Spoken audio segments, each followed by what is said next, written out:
Hello and welcome to Calmversations with the Voice of Reason. I am your host, Benjamin Boyce, and today's Calmversant, if you can call him that, because he speaks a mile a minute, thinks twice as fast, I'm sure, and packs quite a punch as he's doing so, is Wilfred Reilly, who is an author and a professor of political science out there in Appalachia. Two of his works are Hate Crime Hoax and Taboo, 10 Facts You Can't Talk About. I have read about half of Hate Crime Hoax, and I kind of found it, well, really stimulating and informative, but kind of entertaining. He's got this really interesting way of taking facts and animating them with his animated style. So in this conversation, we kind of just talk about politics and political science, and we examine certain forms of power. And I keep on asking him about these different ideas that seem to have a life of their own in our society, such as, I guess, white privilege and certain things about the ways in which COVID is being spoken about and thought about and reacted to. Great conversation. You're going to love it. I'm going to get out of the way. Here is Wilfred Reilly. Why political science? First of all, I find political science to be fascinating. I mean, the study of power, on the one hand, why governments do what they do and how they do what they do is an interesting idea. I mean, how does Gini coefficient affect your country's likelihood of going to war? I mean, those are some of the bigger human questions, right up there, those of physics, all in a different direction. I also found the sociological aspect of it interesting. Now, some of my work, although I certainly don't consider myself a sociologist, is kind of on the borderline there.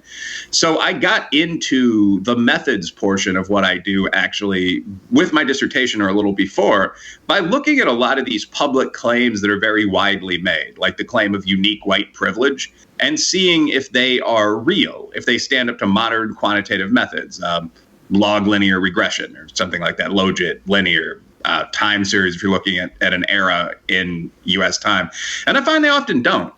I mean, my dissertation looked at what's called the hacker question, where in 1992, the well-respected Queen's University political scientist Andrew Hacker, nice guy, like he didn't make a mistake during his research, but asked a group of people, a group of white guys in Queens in the 90s, but how much they'd have to be paid to become black, if this were possible. There's about a paragraph long description of the methods and so on. But the average answer was $50 million. And this, along with Peggy McIntosh's essay, is kind of the start of the idea of white privilege. The claim is that whiteness has such value in this racist, prejudiced, post-colonial, sexist, heteronormative et al. Society that you'd have to pay whites tens of millions of dollars to become black. For my graduate dissertation, which became my very short first book, I looked at the one obvious exception of this well-run experiment, which is that he didn't ask any black guys how much they'd have to be paid to be white. So I expanded this up to a modern survey size, 2,000 or 3,000 people. And I asked a group of people of all backgrounds, if this were possible, and I allowed an opt-out, which he didn't, but if this were possible, how much would you have to be paid to change, one, your race, but also two, your sex, your orientation, your faith tradition? And what I found is that there's no support for the white privilege idea at all, at least using this methodology. Whites do demand a bunch of money, but blacks demand more. As I recall, we were at about 80 million, although you have to adjust for inflation. As much as that sounds like a cocktail party joke, it's really true. But, I mean, the most racist group was old Asian men. And then you get into questions about, is this a measure of racism at all, personal pride? I mean, you'd have to do an out-group dislike measure as well. So yeah. I didn't really find any support for it at all. Like, the experiment was really well done, but he just left out the non-white people. Yeah. And I also found that people are much more attached to other things than to race, which many people, a lot of males, about 10, 20% of all cohorts, offered to give up their race for just a flat $1 million, if anything. But no one was willing to change, for example, their sexual orientation. And some women described in very graphic terms why they wouldn't. They didn't want to go down on other women at length for the rest of their life, basically. But I mean, people similarly with their sex, many men did not want to become women, physically smaller. So on, many women did not want to become men. Some noted some, I believe, accurate research pointing out that women have a 2 or 3 IQ point advantage. They thought women were better lovers and so on and so on. But what I found is that all of this, and this is a good synopsis of a lot of the research I've conducted in terms of academic pieces or conference pieces, but also major public intellectual writing. Life is complicated. You did find that there were some racist whites, but you also found that there were at least as many racist minorities, and you found that you probably weren't measuring racism in the first place. You also, I mean, or at least I discovered that people were much more attached to other things than they were to race. So that was one of the first experiments of this kind that I did. I'm interested in doing another one with an ordered scale of privilege, and in between I've written the books and so on. But essentially I got a degree in the field. I thought that the focus on power and the ability to quantitatively test some of the more qualitative stuff that comes out of, for example, sociology was pretty interesting. Mm-hmm. And also, I mean, you kind of get hired where you get hired. There are only so many tenured professors. So I figured I would be in political science and methods, and I would go where someone previously in that role had died or retired, which turned out to be the case. Speaking of power, what makes the idea of privilege, as it's being used for the past, I don't know how long, but it came to widespread public consciousness probably 4 or 5 years ago. Why is that so pernicious? What is the power of that idea in your mind? Well, I think that the idea, so there's a very old proverb, I believe Lithuanian, which says that if you worry about your soul, you're a good man. I.e., if you were actually just a wolf in a suit, or, I suppose a baron in steel armor back in the day, the same predecessor version of the same thing, you wouldn't spend much time thinking about whether you were good or how your peasants or your employees perceived you. Mm-hmm. Along the same lines, the USA has progressed, although I'm not sure that this is entirely a positive, to the point where we're a very introspective, guilty society, where people worry about a great deal about the things not just they, but their ancestors have done in the past. Mm-hmm. When I talk to friends who are Chinese or Russian or essentially Aztec nobles from central Mexico, things like this, they view us as idiots because of this sort of soft, weak, endlessly mewling about things that we can't change at all. But within this context of the contemporary moralizing USA, where most of the moralizing is from the left, where guilt has a certain element of power to it, the idea that you are born with certain inherent advantages is something that can really devastate people if it's brought up during a debate or by a lover or whatnot. And essentially, there's a power claim against the idea of privilege. The power claim against the idea of privilege is that because you have this pre-existing benefit, you owe me something. It would be just as easy to be a complete son of a bitch, like the stereotypical Russian or Aztec nobleman we're describing, and say, yes, I have power over you because you lost to me, so go work.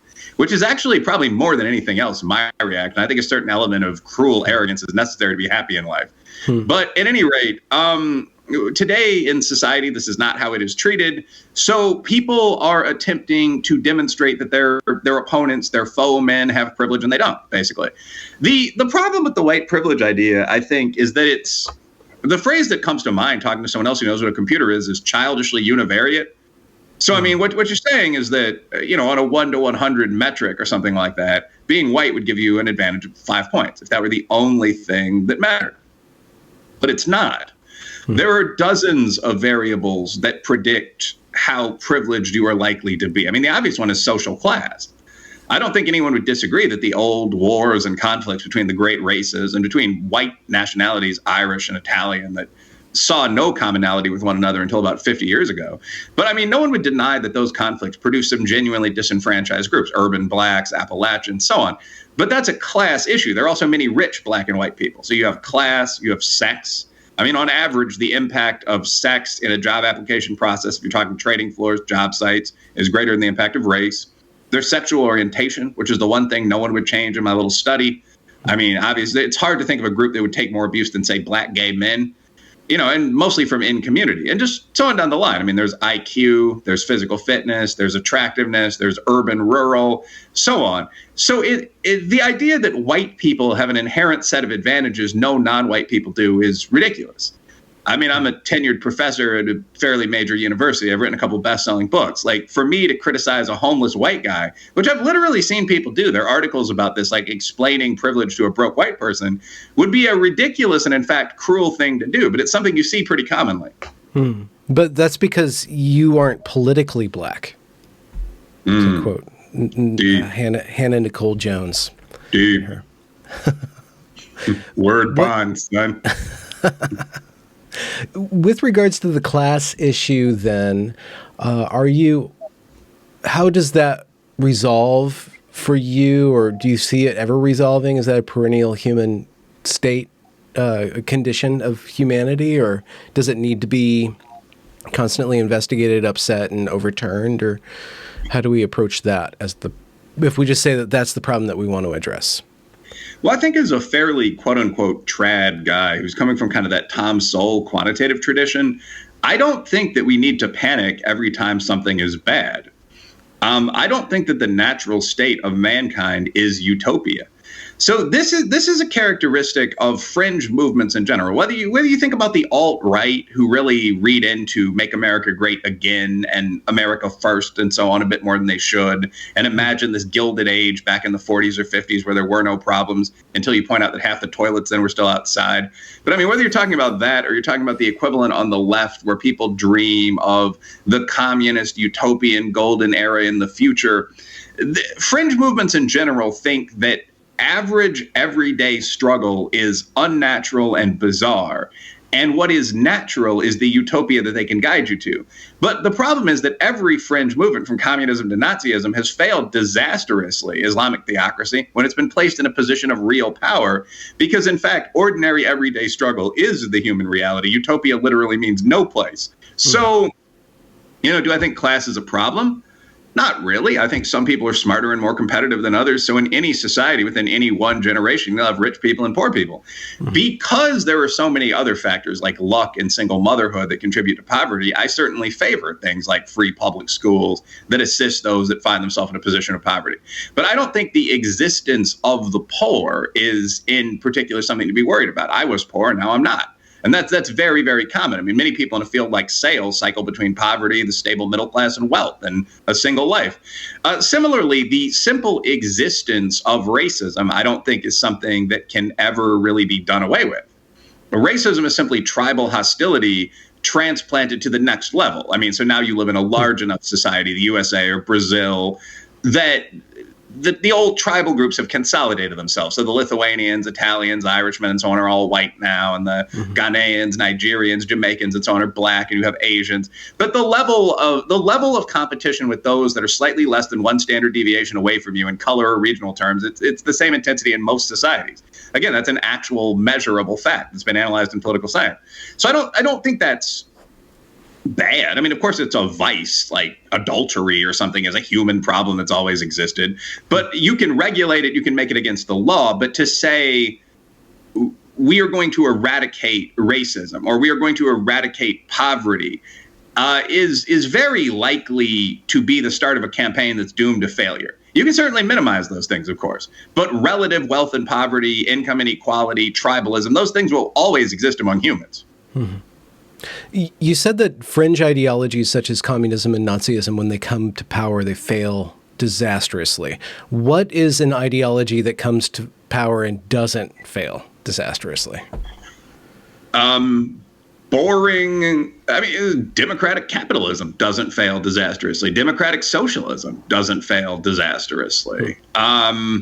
Feudalism. So there's more than one ideology that doesn't make it fringe, or there's something in that that's more complex and less univariate, if that's a logical phrase.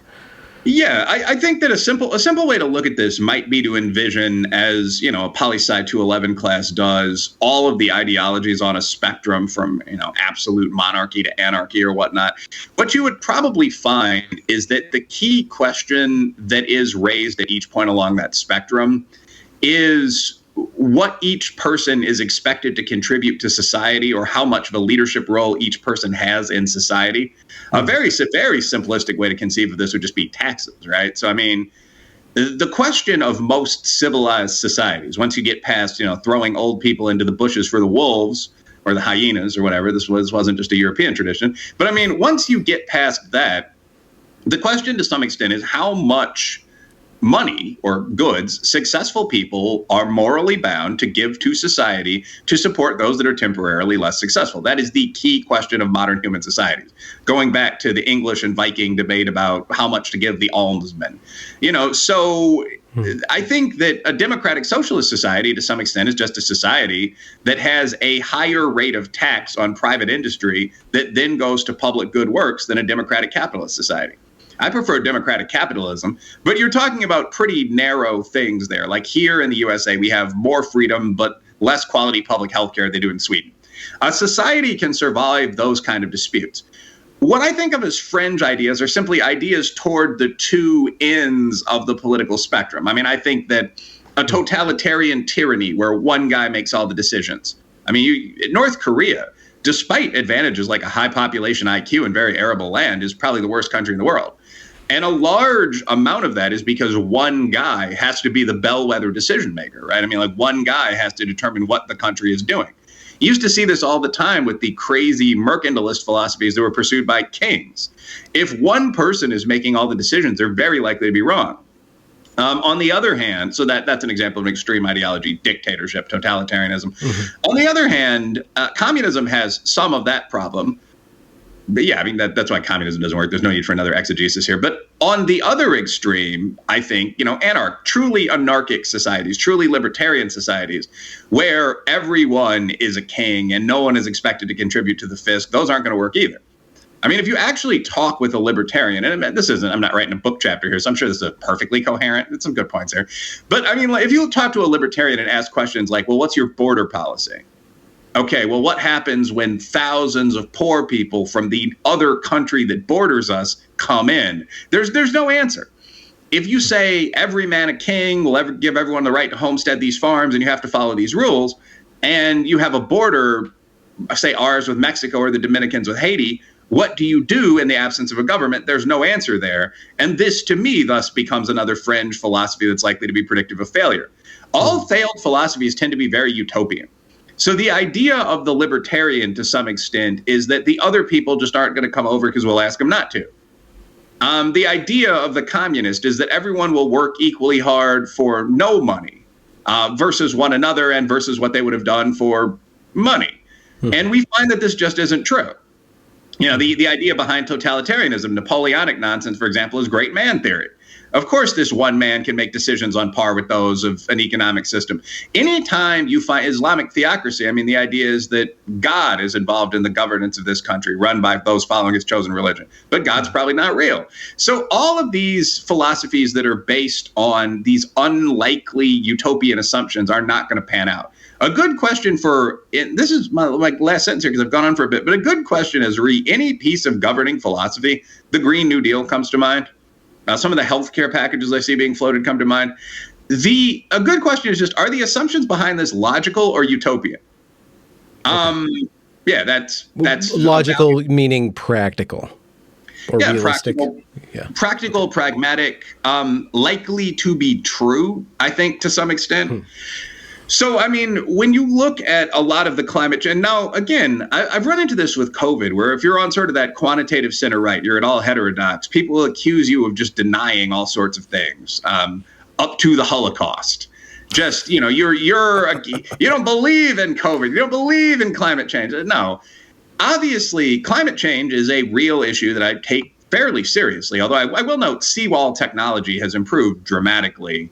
There are companies you can invest in. I don't think that we are just going to watch the water rise and stand there looking at it until we drown. But I mean, in terms of utopian philosophy and assumptions, though, when we look at the climate change space, one of the things that Green New Deal style folks on the left seem to be assuming is that China, Russia, Brazil, India, the great POC world powers, Arabia, that are now on par with our country in terms of GDP per capita, at least some regions of those states, GDP overall for China, they are going to obey the policies that we lay down, or they're going to follow similar rules. That's just bullshit. No, they're not. I mean, and it's, even if they were to, there's already enough ambient greenhouse in all the gases combined in the atmosphere that we would see most of the warming we're worried about, up to 2.8 degrees over the next 100 years or whatever, even if everyone stopped doing almost everything, even if all emissions stabilize at today's levels. So unless you're willing to take those points on and say there's going to have to be some adaptation, what do you support? What you're saying is just utopian nonsense. I mean, there's just a caveat in the bill that says, and we will encourage China to follow along with the text of this statute.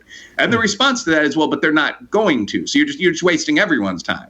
You're passing a meaningless, freedom-depriving law that our enemies are not going to adhere to. So the proper way, but you're not advocating giving up on the project of forestalling imminent I don't know, economic or environmental disaster, right? What's the proper way to move in that direction? Well, I think that, I mean, I recently read Lomborg's book, Bjorn Lomborg's, and a couple of the other books. I mean, I know Michael Schnellenberger personally, the guy who wrote Apocalypse Never. I've also read, as a scientist, I mean, I've read the responses from the full-on scientific community. Mm-hmm. There's a new one that just came out, Unsettled by Conan, that kind of discusses both sides of this debate. But I mean, my strong impression from reading the best crits and then their responses from sane scientists read the climate change debate is that a lot of this is baked in by this point. And when I've talked to people like Mike behind closed doors, although he is heterodox on this, I mean, they very definitely have said this, that to some extent, everybody knows that the progression toward a 3 degrees warmer planet is going to happen based on what we've been doing since the 60s. The real question is whether we'll get to, say, 5 degrees if we keep increasing emissions. Is there going to be a major difference between 3 degrees and 5.5 degrees? My own reading of the models, the pretty decent modelers, we have no idea. They're all over the place. So, I mean, I think that when you talk about the basic idea of some warming being baked in, or the basic idea, which is Kunen's point in Unsettled, that the models really are not that predictive. They're pretty bad. You're taking a very advanced weather forecast and you're trying to project that 100 years into the future. 2 points there. Or Lomborg's point that there's going to have to be some adaptation here because even a 3 degree rise will have most of the effect on sea level that we're worried about. What I actually think we're looking at with climate change is a debate between the adults about what we're going to do. I mean, adapt to it rather than to stop it from happening? Yeah, I mean, or saying that 12 years from now, our planet's over or something like that. Well, that's just absurd nonsense. I assume you have a pretty on-point audience, so I mean, there'll probably be corrections in the comments or something about this, but my understanding of the 12 years point is that is the point by which we could never return the Earth to the starting preset temperature that we were going to get before the 3 degree rise. It's something like that. We would not be able to stop a cycle of climactic change from beginning by the end of this 12-year period. However, that cycle of climactic change could increase the temperature of the world by 3 degrees, 5 degrees, 2.8 degrees at all. Yeah. And again, there are multiple different models that look at things like the albedo of the Earth that try to break all this down, try to project that. And my guess would be that they're going to be about as accurate as the COVID models. Where if you look at the best one from the tech sector, Pueo, I mean, admittedly, that wasn't journal published, with 10 million people are going to die in America. Neil Ferguson, this was journal published in top tier, 2.5 million, I believe, 2 at least, we're going to die in America. This is last year up till September. You had other people, many on the right, saying maybe 5,000, 10,000. This was all bullshit. It turned out that as the disease began, we got to look at variables like number of ICU beds that had been impossible to put into a lot of the earlier models, and we were able to come to much more logical, more valid conclusions. But the climate change models, in my professional, frankly, opinion, are like the COVID models before COVID really began. Do you know how the human body is going to react to a novel virus? How hard are doctors going to work? I mean, so on down the line. Are there going to be differences between national health care and individual corporate managed health care states, i.e. the USA and Britain? It turns out there's some evidence on either side. But I think that the reality of the climate change debate should be, what can we actually do? The people that argue that there is no climate change, I'll target the right here for a second, that's not really a part of the debate. That's like the equivalent of saying that if we're debating the age of the world, saying that the age of the world is 6,000 years and that dinosaur bones were placed there by God to test our faith. It's just nonsense. Of course, the planet's warming. The question is what the human role is, how we can adapt to it, so on down the line. I personally just can't imagine that a 4-degree surge in temperatures is going to mean much of anything for mankind, especially since most of the world's population is in the northern hemisphere. I mean, Europe, North Asia, Japan, Russia. I mean, will there be mass devastation? Possibly. I think that adaptation of the seawalls, move inland, so on variety over the course of 125 years, again, recall, is much more likely. But we'll see. You mentioned that certain debates won't tank America. Like certain hardcore ideologies would bring America down, or just our nation state down. What's something that you see as possibly teetering the American project? Or adversely, do you see a lot of people projecting things that don't really exist that you could dispel about? Yeah, I mean, I think, and again, I'm from the center, right? I'm from a business background, so I find myself more often targeting the left on this. But yeah, I think there are, and this is the topic of one of my books, Taboo: 10 Facts You Can't Talk About. Available anyway. But I mean, this is the focus of one of my books. These ideologies that are potentially very dangerous, that are currently concentrated on the left, some on the very hard right, but mostly on the left, and that are just sort of non-factual. So, I mean, I think that there's a great deal of discussion right now about quote unquote CRT. And I'm not sure that that's the name I would use for kind of the critical school and leftist thought in general. Mm-hmm. But all of that, I mean, Marxist pedagogy, the 1619 Project version of history, the Black Lives Matter version of criminal justice, all of that, if taken seriously, is extremely dangerous for the USA. I mean, the three-part framework here is essentially, if you read Richard Delgado on critical theory, for example, mm-hmm. all systems in the USA were intentionally set up to be racist. Mm-hmm. They were set up to oppress people of color, generally, sometimes poor whites, if someone's making a Marxist analysis, sometimes women, but generally people of color. You can tell that this intentional oppression is baked into the system by looking at disparities in performance between groups. This is pretty much Ibram Kendi as well as Delgado. So the argument is that if you see something like a disparity in arrest rates, if you see something like a disparity in SAT test scores, that is ipso facto evidence of bigotry, because the only other explanation for it would be what Kendi calls deep set inferiority, by which he means, I think, probably genetic. And the third element of this would be equity. So the solution to the reality of disparities, which must indicate racism, is that some sort of State Department or at least enterprise agencies like college admissions offices should make sure that the percentages of people across all races and sexes and so on are equalized in every field. Mm-hmm. I mean, obviously, actually adopting this philosophy, assuming that every core process of the USA element of American life is racist, that Brown v. Board of Education was an act of white supremacy, and responding to this by guaranteeing that there are, say, 18% Hispanics across every area of praxis in the country. I mean, that would dramatically reshape the entire USA. And it's worth noting that the essential claim here is just bullshit. Once again, it's a numerically illiterate claim. So the two explanations for performance differences aren't genetic inferiority and racism. That's an old bad idea that Thomas Sowell dispelled in a couple of books, Civil Rights, Rhetoric or Reality, and so on, 40 years ago, and that other people from William Julius Wilson on the left to Dinesh D'Souza back when he's writing more seriously on the right have devoted whole chapters to.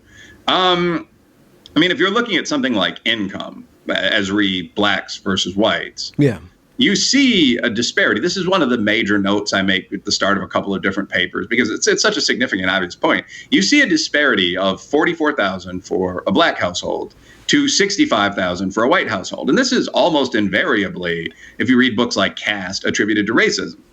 The problem, though, is that groups as large as blacks and whites that vary in terms of things as important, or at least as noticeable as race, also vary in terms of dozens of other characteristics. So, I mean, the most obvious and least controversial of these, which I've said probably in a dozen lectures already, is that the most common age for a black man is 27. For a white guy, it's 58. So, I mean, obviously, the median average is a bit different. But during a 30-year additional window of life, you're going to accumulate some money, barring total failure. If you adjust for that, if you adjust for region, more black people live in the South where wages are lower for everyone. Okay. If you adjust for any test score, we are making up ground. But I mean, the current black average on the SAT is about 950 versus 1100 for whites. Minimum for whites I've seen past 10 years is 1050. So you can't just ignore a 100-point gap. And some basics like family structure. I mean, so the black, quote unquote, illegitimacy rate, out of wedlock birth rate, is 72%. So on average, we have close to one less person in our household. When you adjust for these things, the gap closes. In fact, among professional women, it reverses. You find the same thing, by the way, if you look at male-female pay gaps, what's often called the gender pay gap. The stereotype there is that I suppose women are getting paid, what was it alleged to be this year, 59 cents? 72? Okay. 72 cents, yeah, on the dollar. Okay, 59, I think, is for like all men and all women. 72 is for all working men and working women. But I mean, when you adjust for these basic things, like are the women working? In what job? There aren't a lot of female garbage men or, Air Force pilots or a number of other things. Sexism may play some small role there, but those differences exist. How many hours are people working? How many years do they choose to work? How many childcare months do they take off? When you adjust for these differences, the actual gap that I do think is attributable to sexism is about 3.1%, last I saw. In fact, the gap with blacks and whites is essentially nothing. Again, really? I would say sex.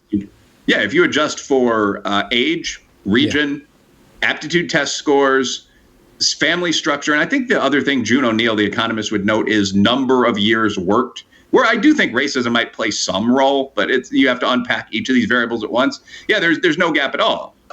And again, to me, both the CRT critical movement and the extreme opposite flip, the HBD guys like Bo Weingard that would say genetics might play some role here, both of these are kind of just add-ons to the standard social science breakdown from that kind of quantitative center-right that I just gave. So, I mean, what you're saying, no one disputes that if you adjust for, age, region, test scores, you get blacks, whites, and Asians make about the same amount of money.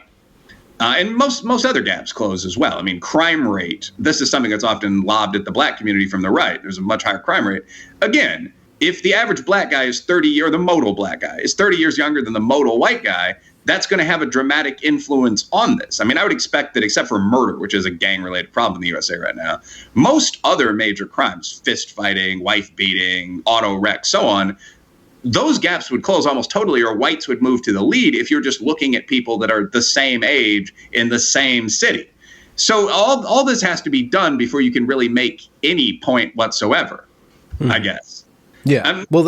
That's what I'm sensing, and I'm speaking intuitively as opposed to your intelligence and knowledge-based argument, that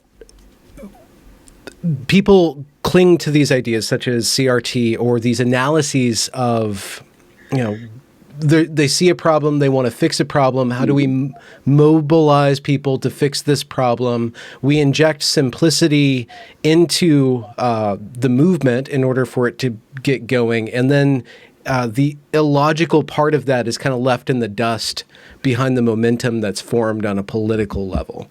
Right. So I can see all of your arguments, like breaking things down into a very rational way. But at the same time, power and political power doesn't necessarily need that, or eventually will it catch up to them? How do you, in your opinion, how do you kind of fix people's view of things and then go forth from there to fixing the problems that they were originally set to fix? Well, I think as scientists and journalists, I mean, I'm a big fan of people staying in their lane. Like the 6'10" guy under the basket should focus on getting rebounds. He shouldn't be shooting threes, to use a sports analogy. That's actually very relevant to the modern NBA, college basketball. But I mean, similarly, I think as a scientist or as a journalist, I mean, my responsibility or yours would be simply to keep telling the truth. Publish papers, give lectures, talk to youth groups, tell the truth. Okay. Will politicians, I mean, I think what you're saying, you said it very politely, but is that politicians often lie by using simplified versions of reality to mobilize people and to get them angry. Like, that's absolutely true. What can you do about that? Vote against them, I guess. Well, no, I mean, if teachers are putting that into kids' heads, then that's a different thing. You can't vote out the university system. If it is, and I'm not saying it is, but if it is producing a bunch of very radicalized people with a very dull view of the world, then how do you change that? Well, again, I think that at a certain level, you simply publicize it. I mean, one of the books that I'm interested in writing, and in fact, as I recall, a publisher has offered a contract for, but is an update of some of these books like Tenured Radicals that came out about 30 years ago, where the authors said, well, in 30 years, someone should check back in on the campus and see whether it's become less extreme, whether it's become less, post-1960s. And the answer is no, it's probably become more extreme if you look at political partisanship. I recently looked at the Econ Live data for the political affiliations of professors. And as I recall correctly, 20% of them or so identified as leftists. Another 26% were radicals. This is in the social sciences only, I should clarify. Like in engineering, there wasn't really an issue, or banking or something. But and 18% of them were Marxist or communist, like openly identified with political Marxism. And those are three separate questions. So, I mean, if you add those together, you get about 65% of people that identify with the hard left. So I definitely think that's something that's going on college campuses. How do you respond to it? Like I just said, I mean, you write a national book about it. You debate the people that are advocating this. You tell parents and activate alumni associations. I think that the CRT in the schools, because so many parents got to see what their kids were learning during COVID, I think that's why that became a national focus. And I do think kind of the mama bears are going to go into some of these school districts and clean house. And the CRT stuff, even HBD stuff, as long as that's taught as one potential theory in a class that also teaches the standard and quantitative reality, don't really care. But it went beyond that. I mean, there were a number of schools in, I believe, New York that had classes in pornography literacy, where the idea was that men who were watching porn and starting to have sex at 13 or 14 weren't being respectful enough of women because of the content they were getting. So they were going to watch porn and they were going to talk about it with feminist teachers. And like just thinking about the nonsense level of this, like how many people would volunteer for the class, how many might hook up with their teacher. Like my friends and I were just sort of laughing. But if you're a mom, you probably can succeed in getting that class out of the schools. And I think it's a good thing. So you can aggressively respond to this stuff when you see it as an ordinary citizen. And I think you should. But getting back to your original point, I mean, you asked, are there negative philosophies that could impact society? And sure. And as we saw during the Capitol riot, there are also some of those on the right. I mean, the foolish idea that, I don't know how foolish it is, but the idea that your entire country is sort of rigged against you and that there are cabals of satanic monsters hiding behind. So there's that stuff. But the more prevalent stuff on the political left, I mean, what are some of these ideas? The Black Lives Matter idea that there are thousands of people being murdered every year by racist cops. The associated idea that there is massive, constant interracial crime, which is mostly white on black.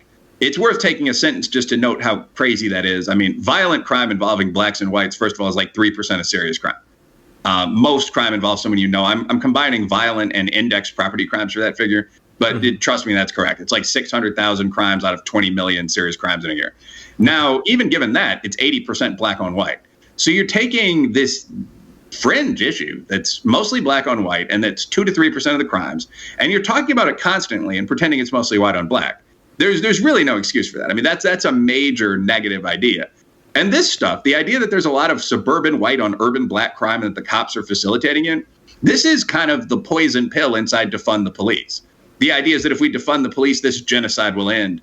The reality is that in a typical year, between 40 and 60% of the murders in the country are just young black men shooting each other.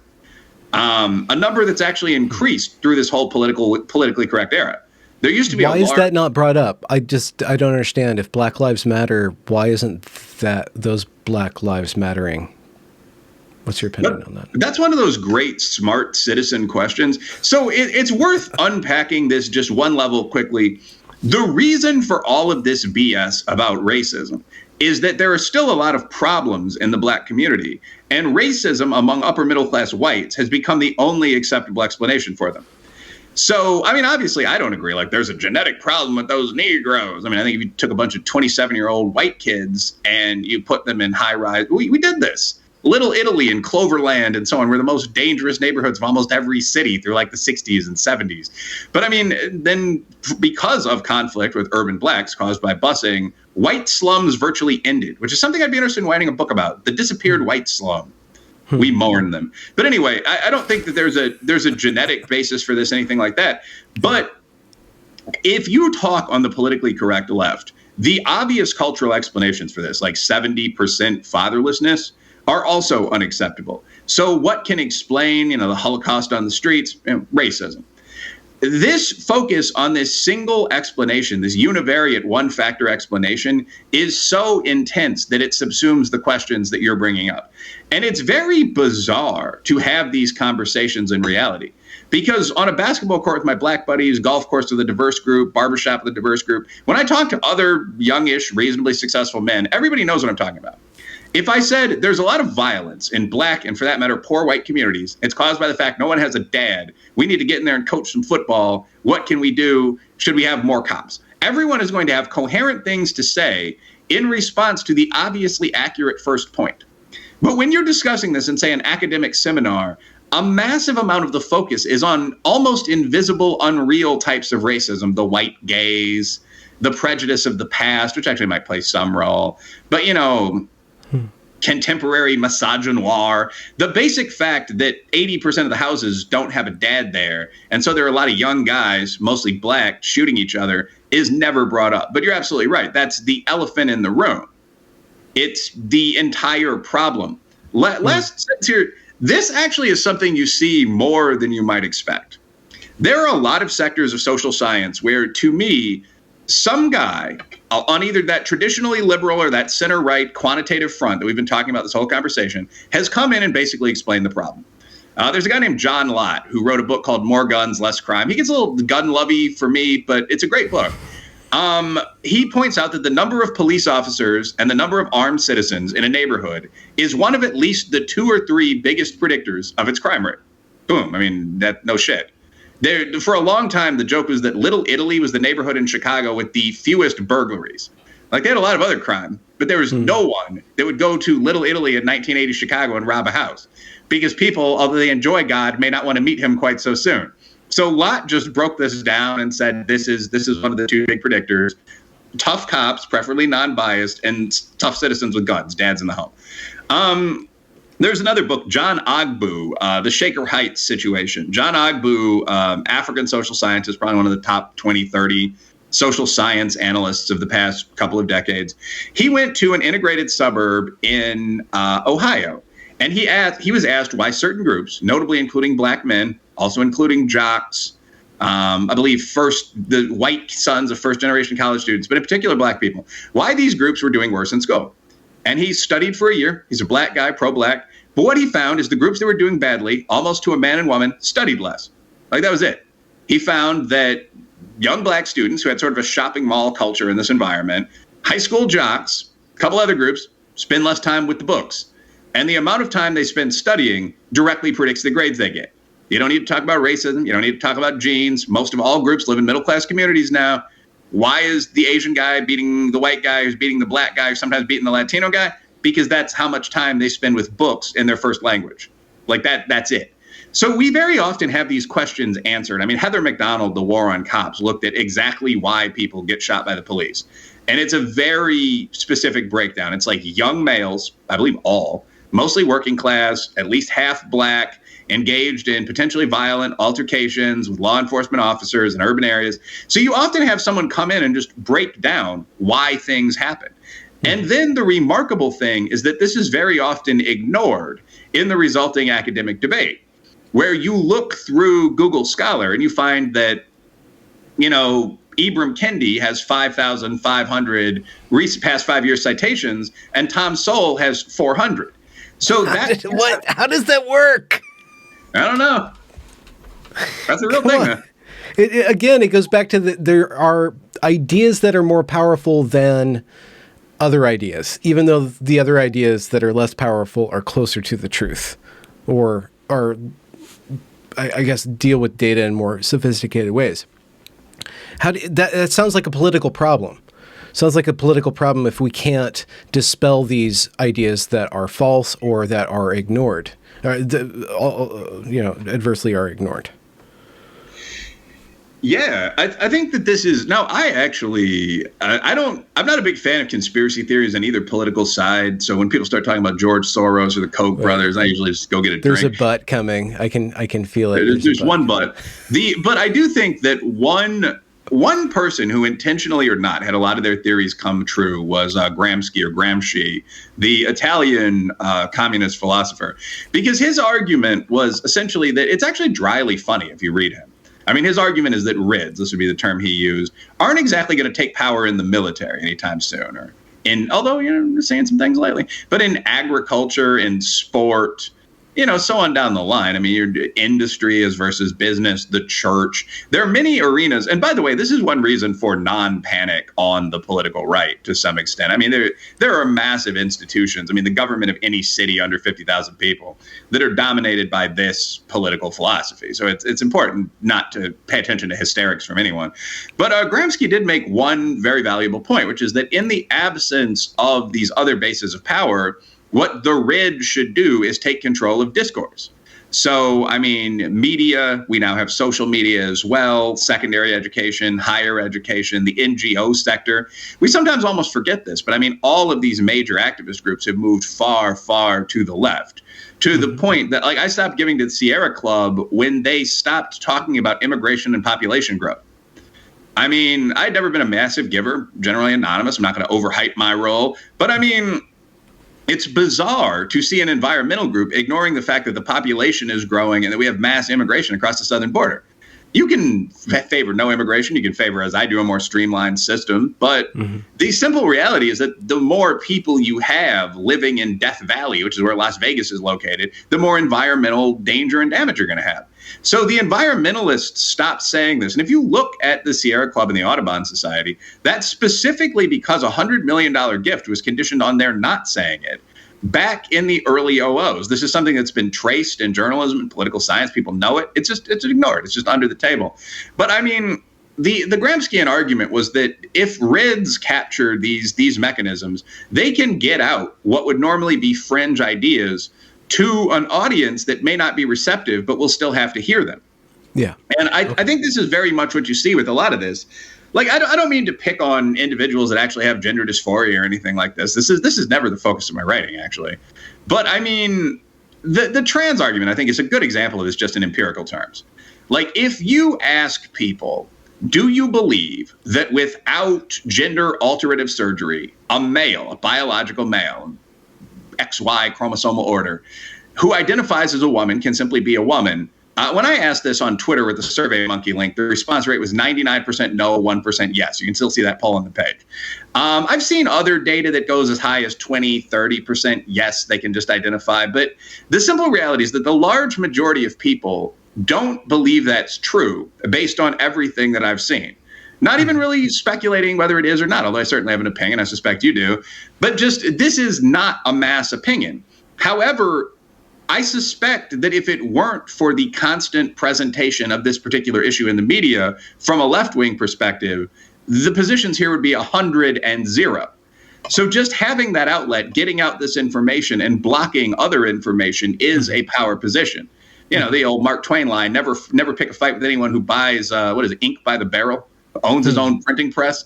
I mean, you very much still see this even today. So that is why, on the one hand, utterly fringe ideas are at least discussed. But on the other, things that sound reasonable but are just wrong, racism is a bigger issue than crime, are treated as mainstream. That's how you get Kendi to 5,000 citations and Sol to 500. Yeah. And then you have, and then you have the young people immersed in those ideas and then not taught the capability of critically deconstructing them or being punished whenever they do socially. I'm not going to say that teachers are punishing students for not agreeing, but students can gang up on each other within the social justice, specifically within the social justice climate right now. So it sounded like you said that everything that works is kind of on the center or on the right is not communist, and everything and what we're seeing is these organs of discourse are the ones that are pushing out these radical ideas, but most people aren't adhering to those ideas. Well, I think a lot of people know the emperor has no clothes. I mean, the impact of the widely presented false ideas is one that they're given any credence at all. So, I mean, like Tumblr, for example, currently recognizes, I believe, 58 genders. And I'm not going to pull up the whole list, like what's the list of the Tumblr and Twitter genders, like ambio gender and starflight gender and bunny self and so on. But the only reason that anyone takes that seriously, in my opinion, and I've yet to meet a left-leaning psychologist who believes that any of these are things. We're not talking about gender dysphoria here or what used to be called hermaphroditism or something like that. The only reason that's taken seriously at all is that it's presented constantly in a basically sympathetic light by, bitch, bust, Jezebel, media that's pretty close to the center. I think that's one point. The other point, I guess, would be pretty much what you're saying, that when it comes to things that are arguable, there are more people arguing one side than the other. But, getting back to my point, I think most people know a lot of this is not real. So you have the effects where people are more reluctant to discuss it. You have the effect where people at least consider the alternative. Another thing I've noticed is that people believe that their locality is somehow different from the rest of the world. So if you ask people, do you think that crime is a major problem in black or poor white or whatever communities in your city, the response rate is absolutely massive. Yes.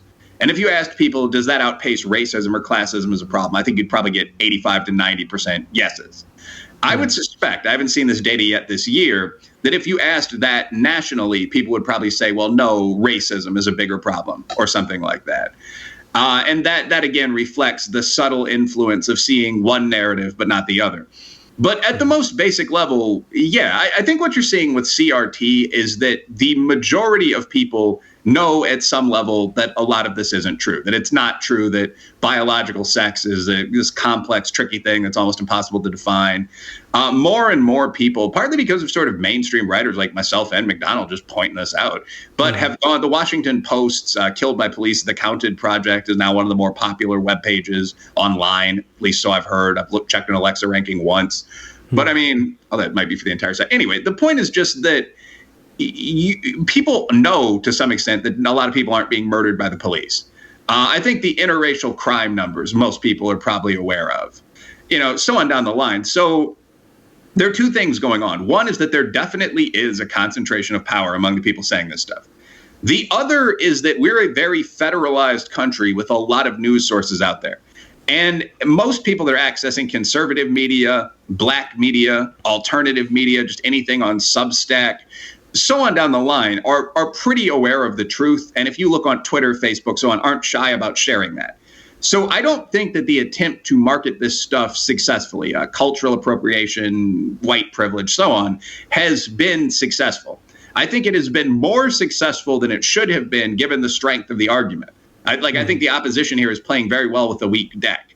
But just one final example here, the polling on Latinx is finally out.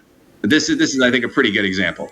So as you know, people in both the gender studies and racial grievance field have long been offended that Spanish is an OA romance language, like the words have masculine or feminine endings. So there was it is very deeply problematic, deeply. I might go so far as to call it non-binary phobic. But so the proposal in an actual published paper was that we refer to Latinos as Latinxes, Latinx, Folks, Folx. And so Pew, after a year, finally asked Latinos what they thought of this. And the majority of Latinos, it was 24% of Latinos had absolutely heard of it, knew what it was. Almost half of Latinos, I think, had heard of it in passing. Percentage of Latinos that wanted to use this term, whether they had heard of it before or not, was 3%. And it broke down specifically by group. So like among college-age females, it was like 8%. That was the highest it ever got. But among like working class men, it was none. Like this is not something that's going. There are a lot of working class male Latino guys. So this is not something that's ever going to take off in that community. And I think that's very common. I think very often people are just waiting for someone to come along and say, no, the last president was black, vice president's black, you're not oppressed, get out of here. And the person who says that is going to find they have an automatic base of support. The problem is that they're also going to have an automatic base of opposition. So many people are reluctant to say that. Okay. Yeah. So your prognosis is just more people speaking out, more people talking, more people arguing and laughing when something's funny and so on. I think laughing when something's funny is very big. I see a big fight here. I think we are going to win in the sense of people that know that the USA of today is not the USA of 1954 and that people with penises are generally male and so on down the line. I think we have some advantages in terms of just reality. This is the same thing that I guess much of the same group had when debating creationists. If you go back to the 80s and 90s, there is reality and then there's fantasy. So I think that smart, normal citizens often have the advantage in that they're advocating for reality against fantasy. What do I actually think is going to happen here? There's a power struggle going on to some extent. The advantage for the smart, regular citizen bloc is that there is an exponentially probably expanding number of different venues to pump out content in. Okay. So, I mean, when I was a kid, and I'm only late 30s, but I mean, we had maybe 25 real TV channels. Like the Playboy and adult ones are still just flickering bars on the TV late at night. Mm-hmm. You know, ESPN was there. I think there was only one. There wasn't two or three. You know, PBS, CBS, ABC, NBC, so on. And I mean, 10, 15 years before that, you just had those three or four. Yeah. Now, obviously, you have every major YouTube channel, you have Twitter, you have different platforms, I mean, well beyond Spotify or Rumble, so on down the line. People that have been completely deplatformed across all the mainstream stuff have 50,000 followers on Gab and so on. So I think whether or not people will admit where they originally got an idea, like it's worth looking up the origins of Trump derangement syndrome sometime. But I mean, I think that feeding from 4chan, Reddit, almost everything online, the active gamer sites, all that stuff, that's never going to go away. So it's going to be very, very difficult to really maintain information control, even though I think that they're complete garbage. I mean, there's a site called InfoWars that gets a couple million hits a week. So, I mean, that is a reality. That's something that exists today. What I do see, though, is that the boomer media exec types are starting to realize this. I mean, starting to realize it more than they have before. So when people talk about conservatives getting deplatformed on new media, that's not actually what I see. I see a lot of that.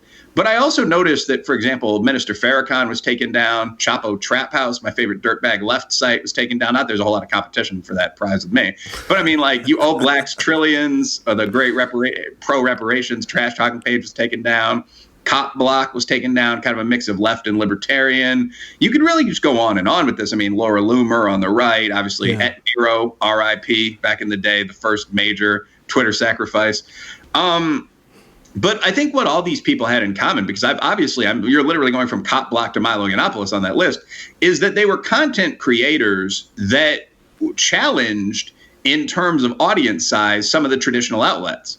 And I think that even now, when you see like the constant attack on Ben Shapiro for being number 1 or 2 on Facebook, but then on Rogan, and then on people that are pretty apolitical kind of tech types, Tim Pool, what you're doing is you're looking at the top 3 or 4 people at every point as a media guy that are on the top of your rival's leaderboard. Michael Tracy, the frantic screaming about the perfectly pleasant upper middle class Barry Weiss set up a Substack, has people on it. Hey! You know, it's the idea is if people want to read Weiss and Iglesias and Tracy and a couple of these other people, they don't need to open up, you know, the New York Daily News or the Times or whatever. They could just go online and pay $1. So that's the source of the hysterics. It's not that anyone actually thinks Barry Weiss is a Nazi. Yeah, Barry Weiss is a preppy Jewish mom. It's that there's a substantial challenge now to that traditional media enterprise. So I think that they're going to fight hard, but I don't think they can win. Because the brand names on the other side are run by people that are smarter and that are nearly as identifiable. And you can just move within that infinitely plastic internet world. So like, kind of last comment on this, but I mean, I got out of grad school pretty recently. So like, I know a lot of girls that are on OnlyFans. Like the typical OnlyFans service provider is like a 31-year-old college graduate student paying to finish that PhD. And when OnlyFans banned porn a couple days ago, there were legit hysterics. And like, yeah, it's funny. Like people make jokes about like the thought incel wars online and so on. But it's also pretty stupid. They were the porn platform, whatever. But so I talked to a couple friends about this and then was like, whatever, I'm a man, conservative, if anything, I'm not going to worry about this, but let's see what happens. What happened was that within a day, they were all on another platform called Fringe. Like it literally, and Friendly is now like the number 3 app across both app stores. Like And people are joking about this online like it's a thought migration. Like there's a lot of commentary. I take no position on it. But the reality, there they are on the savannah. But like the funny though that is, the simple reality is that entire sex work business, like when things popped from Backpage back to Craigslist, back then to more private listing servers, all that took 2 days. This took a day. I mean, I don't see it as possible to deplatform Joe Rogan or Tim Pool or some of these guys, at least not more than like one a year. Because, I mean, every time you do it, there's going to be, 5% of your audience is going to leave your platform, and the media, the heterodox media, is going to run all these pieces, and people are going to call you and so on. And then that guy is going to go to like Rumble and have 85% of his audience. So how often and how successfully can you do this? I don't think that often or that successfully, which is good. Mm-hmm. You took me on a whirlwind. Now I have to kind of catch up to that. So the failure of the institutions I was going to ask about, but I think you touched on that. I did want to kind of talk about COVID in a covert manner because the censors are looking at me. But that is is that a good inflection point where truth and fiction are so intertwined that nobody can make sense of things? Because what I see on, in Twitter is this, everybody's just choosing their own studies, and everybody has this prejudice with regards to masking and vaxxing and all this stuff. And it's impossible to sort out what's going to happen. But then you do see the rise of a federal government that nobody trusts.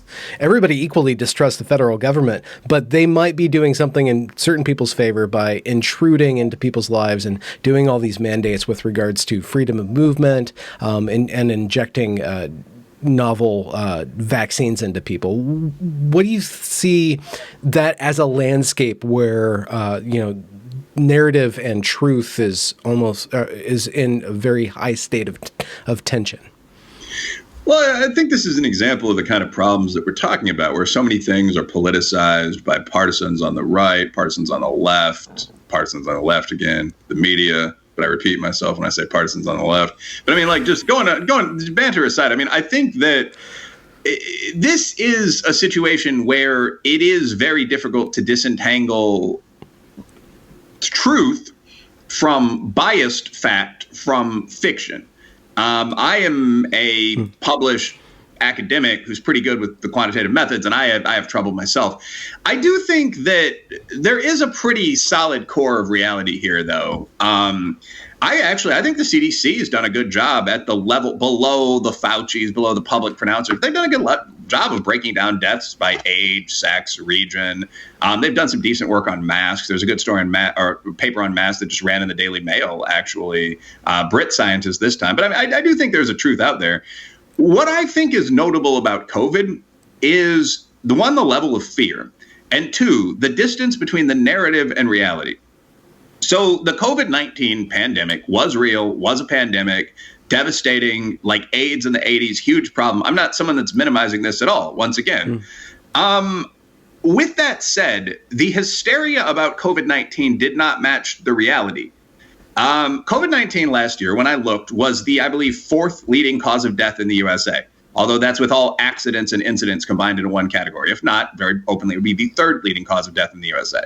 But that's still behind heart disease, that's behind cancer. Took about 350,000 lives, as I recall. The average age of those victims, if our data was similar to the Italian data and the first wave American data, would be about 81 or 82. So COVID-19 killed 300-some thousand people. This is the first year. We don't have this year's data in yet. Average age 80, let's say. That's bad, but it's not strikingly unusual. I mean, a typical bad flu year will kill close to 100,000 people, average age 70. So so this is 3.5 times worse than the flu. I'd go 4. Yeah, it's bad. But I mean, like, when you KEX-TC, the European consulting brand, took a poll in the USA, France, Britain, and Belgium, and they asked people how many citizens they thought had died from COVID-19. And at least in the United States, the answer was 9%. The average middle-class respondent thought that 9% of the population had died from COVID. And this correlated directly with attitudes toward lockdown, masking, so on. What actually happened during COVID was that 300,000+ seniors died. some young people as well. But the total number of people under 18 that died from COVID, last I looked, was 349. So the difference between the reality and the fear was really, really striking here. And that's something I see more and more in a lot of different arenas in the USA. Well, the same thing with Black Lives Matter and police killing of black men. If you ask people of a certain political leaning, their numbers get more and more inflated. Yeah, absolutely. I mean, this is another sort of well done large end study. I mean, this was Skeptic Research Center. They asked a bunch of people, what's the total number of unarmed black men you think that you believe is killed? I guess it's a singular by police in a specific typical year. Among people that identified as leftists, just standard, very liberal on a questionnaire, not radical, not communist. As I recall, 30+% of them thought that the number was about 1,000 or a bit more. 14 to 15% thought the number was about 10,000. This is just leftist liberals. And 7% thought it was more than that. Now, to put this in context, there were only about 15,000 murders in a year. And maybe half of those, like we do have a crime problem, but it's not that serious as a disparity ratio. I mean, so maybe half of them max involve black people, 7,000, 8,000. So these people thought that more people were killed by police while unarmed and begging than are killed. Like their assumption for the number of unarmed black men that was killed, at least when you look at the two further prongs of that graph, is equal to either the number of all black people that are killed in a year or the number of all people that are killed in a year. You know, with all working class whites, Hispanics, so on thrown in. So that's really remarkable. And yes, you saw that with COVID as well. Yeah. So I think one of the things you saw there is this disparity between risk and perception. The other thing that you really saw with COVID is a lack of understanding, and this ties right in, of the pattern of the disease, the pattern of the threat. So the issue with COVID was that the overall IFR of COVID-19 was 0.26%. Figures like for a fatality rate of 3% or what's called CFR, measured cases in hospitals. I've seen it ranked as high as 0.62%, but that's pretty unlikely. But the fatality rate for COVID increases to almost 10% as you get into elder seniors. So you have a couple of facts, like one, COVID 0.26% IFR. Two, COVID only killed about 1 American in 1,000, at least first year. But three, COVID is nearly 10% fatal for seniors. And that, to me, from a leadership perspective, the question would be, how can we protect our elders? Which is what the Great Barrington Declaration focused on, which is what Sweden focused on. And everyone else seemed to be completely defeatist about this. This is one of the things that really struck me about COVID. The idea, whenever I brought up in something like a local meeting of leaders, as it were, I mean, I had until recently, I was an ombudsman. I had a executive position in a pretty good sized college. I myself am a writer. I'm active in local politics.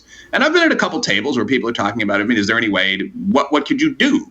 Like if I ran such and such a business, how would you recommend helping people? And whenever you would bring up the fact that this is specifically concentrated among seniors, and there are things that the Europeans did, like, for example, have the workers in nursing homes work in 1 week shifts, that would protect seniors. The response was something along the lines of, well, we can't do that, or that's not realistic. Or what if someone goes home and then goes out again and kisses their boyfriend and gets COVID and comes back and doesn't take the test that day? It was just very sort of dismissive of this idea of everyone dying is old.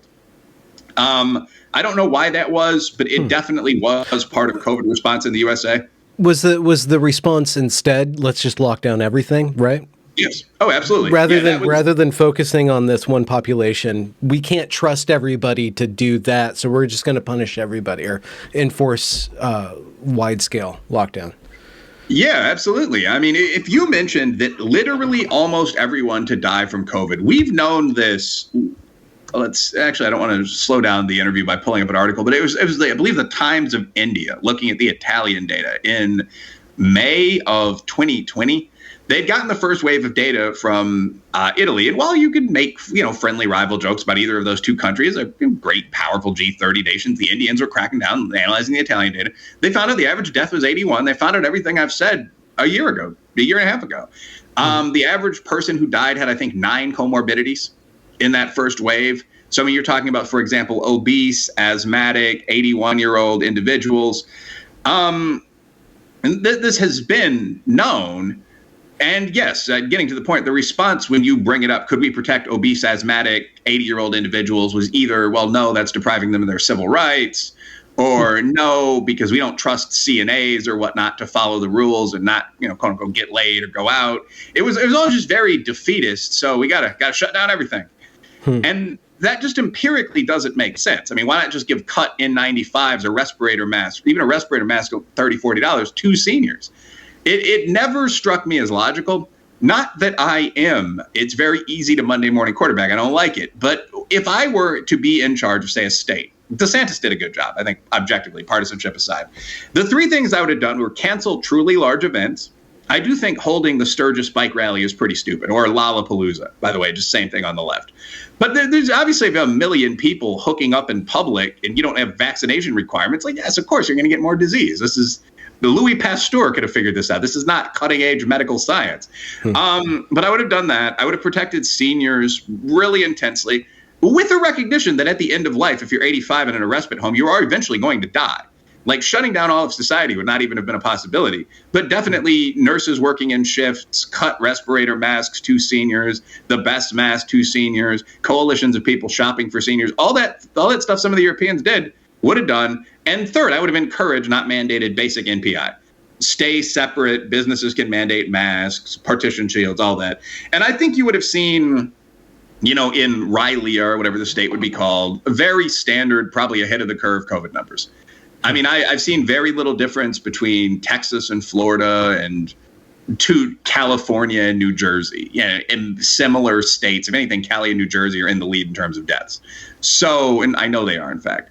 So I don't see a lot of evidence for much of what we did, because I don't think we followed the pattern of disease. The pattern of disease was that seniors and the morbidly obese were dying. And we were doing things like locking down gyms, locking down couples, beaches, that kind of thing. I don't think that did anything. Yeah, even now, double masking in the schools. I mean, again, the total number of kids that have gotten COVID and died is 346. And kid includes everybody up to age 19, probably. If you look at when the cutoff year would be age 18, certainly. So the number of 5-year-olds collapsing with this, I mean, zero, probably.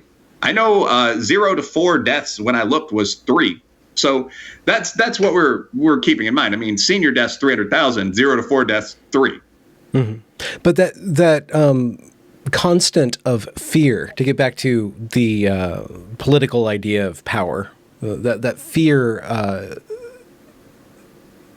grips is that an existential threat or something, some sort of threat to the functioning of our society, and how do we fight that? Well, that's an interesting one, actually. I think that's a very good point that I haven't previously heard or made. Yeah, when you add up the existential threats to our society, whether you're talking about CRT, whether you're talking about the far, far right panic about, hordes sweeping over the borders from that exotic region, northern Mexico, and taking over. I mean, there's middle left fear of 1/6ers coming to every. Oh, yeah. That was my next one. Yeah. All these things, all these existential threats and fake existential threats, what they have in common, I suppose, is this undercurrent of terror. To a certain extent, a fanatic is simply someone who recognizes a real threat and exaggerates it.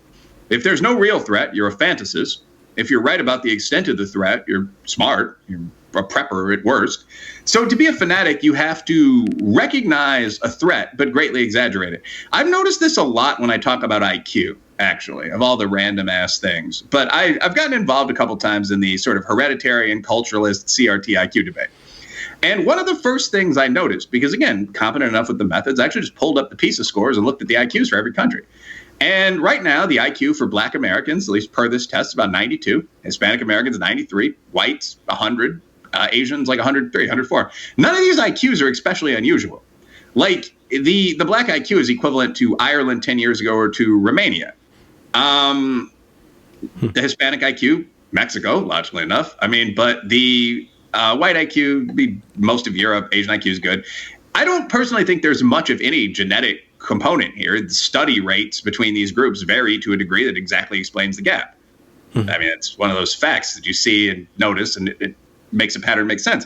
But say that 30% of this was genetic, and you'd eventually wind up with an IQ gap of 97 to 101. I'm not sure that unless you were really focused on becoming an astronaut, that would matter very much. These are interesting, real numbers, and anyone who's familiar with GRE scores or PISA scores or whatever can go out and get them.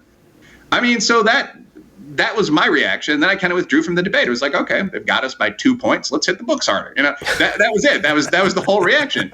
But I think that for both sides, what I've seen a lot from the black side is just sort of panic where they won't look at the numbers. Like I've mentioned this, like we're actually getting better on IQ, guys. And it's sort of like, what, do you mean the white man's test? We don't need to be taking that bullshit in the first place. Why are you talking with those Nazis, platforming Nazis? Like that's one side of it. And then the other side of it is like the hard right guys like, I don't know. I think all of the 7-point gap is genetic. And it's like, one, who cares? But two, I don't think so. I don't think any scientist thinks that. But like when you get into these, even these sort of fringe debates, I guess I've almost lost track of the point here. People will often refuse to see reality or be driven by fear away from obvious conclusions. And yes, this is much more relevant in situations that have much more practical day-to-day implication, which is a problem. Yeah. So you have 2 books out, at least on Audible. You probably have more, but I only saw 2 on Amazon, I think. Is there another in the works? Yeah, well, this is my favorite part of any interview, plugging my my catalog here. But no, yeah, I have 2 major, by which I mean like best-selling for more than a couple days on Amazon books. Hate Crime Hoax, which looks at the epidemic of bullshit race accusations. Jussie Smollett makes it in, at least in terms of a couple one-sentence bars. Yasmin Saweed, if you remember, my hijab was torn. I was nearly sexually assaulted on the New York 6, Air Force Academy. So on down the line, Covington Catholic, all of these incidents that have dramatically dominated U.S. media coverage, the church burnings, the University of Missouri, swastikas written in human crap, and then turned out to be largely or entirely fakes. So I look at why this happened. I mean, why you have hundreds of these cases within a window of about 5 years, whatever percent of the total you might argue this is, dozens of them in the public eye. What makes people do this, why they're so concentrated in collegiate environments. Well, I think the answer there is kind of obvious. That's hoax. Taboo, subtitled 10 Facts You Can't Talk About, looks at all of the arguments that we've been discussing in passing throughout this conversation, from the BLM argument about police murder, to the argument there's a great deal of interracial crime and it's mostly committed by whites, to the claims of systemic racism, to some of the alt-right claims about IQ, to the argument about cultural appropriation, where I actually talked to some Asians and asked them what they think of this idea, just so on down the line through all these arguments. And I ask merit immigration, and I try to figure out what the facts are. Like, is it impossible to build a wall on the border? Is there a ton of interracial crime? Are there a lot of cops murdering people? What I often find is that the mainstream left and even right claims in the USA are often complete bullshit. I've said that a lot through this interview to try to avoid it. Just things that are not substantiated by any fact pattern. People will claim that there are tens of thousands of black deaths, and you can put that in quotes, and the number turns out to be 12 or something like that, 18 last year, 17 last year. So, I mean, that's taboo. What is the reality out there? I've written 2 smaller books. One is The $50 Million Question, which is just my dissertation in book form, with, quite frankly, one of those publishers that contacts grad students, puts out, the top half of the dissertations that year in print form. That's a scholarly book. It's full of charts, graphs. I mean, as usual, the publisher, I think, expected to sell like 90 of them because I became known later on. This small academic book has moved quite a few copies. And the fourth, I am the lead author, I'm the first author, and the author of a couple essays in Red, White, and Black, which is the 1776 Project's anthology of kind of right-leaning but pro-black social science. So the latter 2 of those books are a lot more wonky, obviously, than Taboo, which has a bondage mask on the cover and is a discussion of stuff you're not supposed to talk about. But all of them are easily available on Amazon and have moved pretty sizable quantities. If you order the book, you'll get the book in 2 days. So I encourage people to check them out. Yeah, I'm getting through the Hate Hoax one. It's really actually kind of entertaining. Actually, it's well done. What's next, though? What's coming up? Or are you taking a break? Well, I've been offered. I remember having a conversation with James Lindsay about this, where it's like, if you write a book that hits like best-selling anything at one point, like people will contact you and offer you other books, and you have to like kind of look at them and see what you want to write. So I wrote a book called Alt Wrongs, which does for the right what I did for the left with Taboo. And I actually may put that out for free. Like the publication deal I was offered for it was pretty bad. So I could easily just upload that online. I think a lot of young guys would benefit from reading it alongside the one ripping up the left. Like, oh, this stuff's all bullshit too. Ironically, I actually found a lot of the hard right arguments, diversity has some downsides and so on, were better thought out than the left wing arguments, which is probably a result of not being the mainstream paradigm. You can't just being constantly challenged. Yeah. I mean, like, diversity obviously does cause conflict. But when I started reading those pieces, some of which, although published by people on the hard right, are in real journals, my question was, what's the positive flip side? And it turns out that there obviously are well-recognized advantages like decreased groupthink, increased patent rate. So the honest scholar, to me, has to do the left-wing piece, the hard right piece, and then the rest of the facts. There's no reason you couldn't throw a measure of racism and a genetics proxy into a model doing what I did earlier, where I talk about age, region, family structure, hours of study. Those two things would probably improve the model, but they'd improve it by 5%. Like, if you just focus on one of those things and say, like, I've found the dark knowledge, the mainstream is going to kind of laugh at you, because they're going to be a bunch of guys in suits like, no, I don't think you did. We just called that something more polite, and we've been looking at it for the past 20 years. But anyway, so that is a book I'll put out in the public sphere at some point.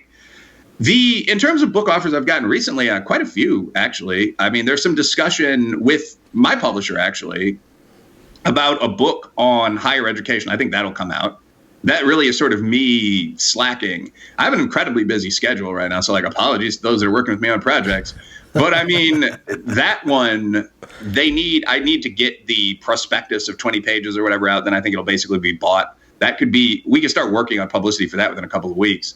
Well, what's that about? Just about higher education in general, or is there an argument? It's an analysis. It would be a follow up of. So the intro would be, 30 years ago. Before becoming a conservative political activist, the writer Dinesh D'Souza looked at higher education. He wrote a book called Illiberal Education. It's still a very good book, where he makes a point about the growth of studies programs and so on. And this was followed up by an absolutely serious book that's assigned in college classes, Tenured Radicals, which looks at the percentage of professors that happen to be radicals, extremists, Marxists, and says both these books end with people should check back in 30 years. So the theme of the book is I would check back in 30 years. Has higher education become less radical? Has affirmative action gone away, as everyone predicted, including Sandra Day O'Connor about 5 years from now, right? I mean, but has any of this changed? What happened to women's studies, black studies? What in general, is the college still necessary in its previous form?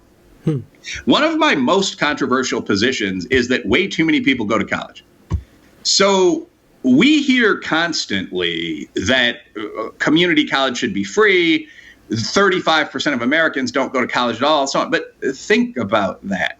Like, among both white and black males, 70% attend college. You might ask yourself, is the average brother or the average Southern white dude, in fact, down to 25 points below the average, necessarily Yale material? It's an interesting question that you're not supposed to bring up.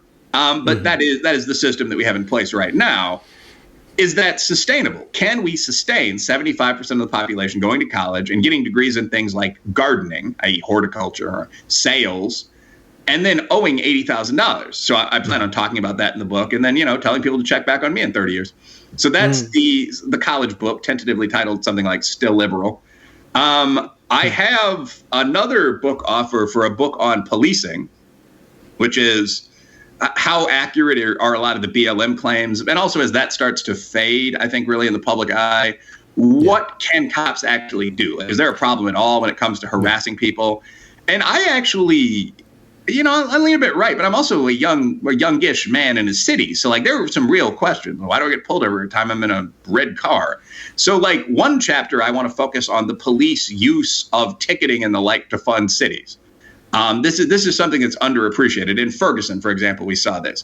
This was often presented as just black communities being harassed. If you read the full report, it was all working class communities in the city. And the cops were in specific kind of stop and get cash points, as those were, the road into Mexico City. Like, if you went by a certain point, you'd be pulled over and told you had a broken such and such. And here's your court date. Here's $150 you owe us. No one ever went to jail. It was just like that kind of thing is a real issue. What sort of training should police have in terms of actual going hands-on fighting that could avoid some of these shootings? So the policing book is another book. And one of the more interesting ones I've been asked is whether I'd be interested in writing kind of an up-to-date version of the old lies my teacher told me that would look at stuff from, again, a centrist or center-right perspective as opposed to, a communist perspective. But a lot of the things going on in the schools right now that would take on everything from CRT to creationism. So that one I think I'm going to accept. So all these books, whichever one is written first, should be out in a year. You generally then have to wait 6 months to release another hardcover book. I mean, there's not direct competition. But within a year... My money on the market would probably be the teaching one, the schooling one. It would probably be, because that's still gaining momentum. I think that'll peak out if you can time that book for a year from now. Just going by my sense of things. I'm not a publisher, so don't take my recommendations. What do you do when you're not thinking a mile a minute? Sports, games, D&D? Definitely not D&D. I recently went and hung out with Tim Pool. I was the guest on the Timcast. And actually it was kind of a lame guest. Like I left like 11 and just went to sleep because I had a flight back in the early morning. But I mean, like there's a whole compound where people hang out, drink beer, do all this, throw axes, whatnot. But I mean, one of the guys that went out there with me, because there was a bunch of us doing business pitches. I was the Timcast guest, and there was a guy who wanted to be a reporter, and so a good group. I've talked to one or two of them.